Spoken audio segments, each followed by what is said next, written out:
Hello' everyone, মই লৈ আহিছোঁ আপোনালোকৰ মাজলৈ এটা মিনি ব্লগ আৰম্ভ কৰিছোঁ ৰাতিপুৱাই পৰা।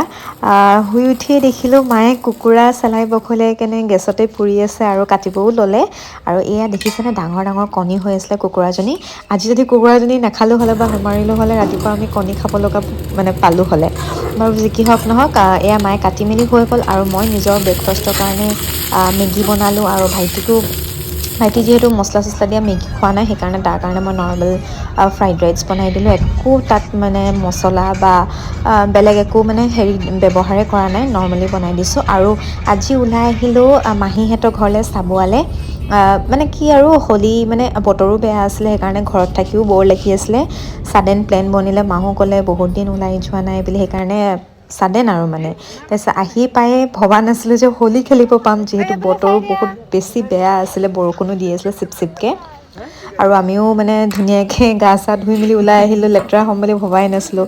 পোৱালীকেইটা খেলি থকাৰ কাৰণে আমাকো হোলী লগাই দিলে। আৰু এয়া ভিনদৈ চাহ, বহুত ধুনীয়া চাহ, গাখীৰ চাহ বনালে, লগতে মিঠাইও আছিলে। আৰু দাদাই আজি আনি থৈ দিছিলে হোলীৰ কাৰণে স্পেচিয়েল মাটন আনি থৈ দিছিলে, আৰু মাটনখিনি ময়ে বনালোঁ আজি।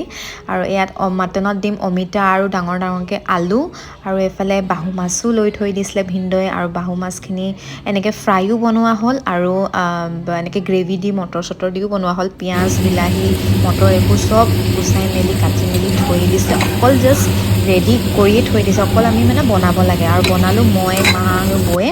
মাটনখিনি মই বনালোঁ, মাছ ফ্ৰাই কৰিলে মায়ে, বৌ বনালে মাছৰ মটৰ চটৰ দি গ্ৰেভি কৰিলে, সেইখিনি বৌয়ে কৰিলে। তাৰপিছত পেটুও আছিলে, মাছৰ পেটু আছিল, মাছৰ কণী আছিল।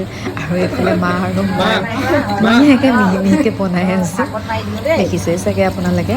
মায়ে মাছ ফ্ৰাই কৰি আছে, মোৰ মাটনখিনি অলম'ষ্ট হৈয়ে গ'ল। পানী দি কেনে অকল সিজাব লাগে, হুইচেল মাৰিব লাগে।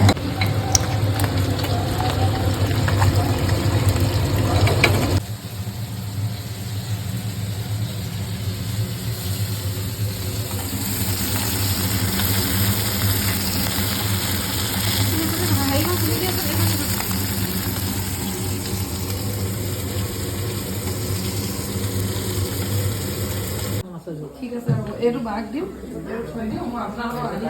ভাত লাগিব পাব।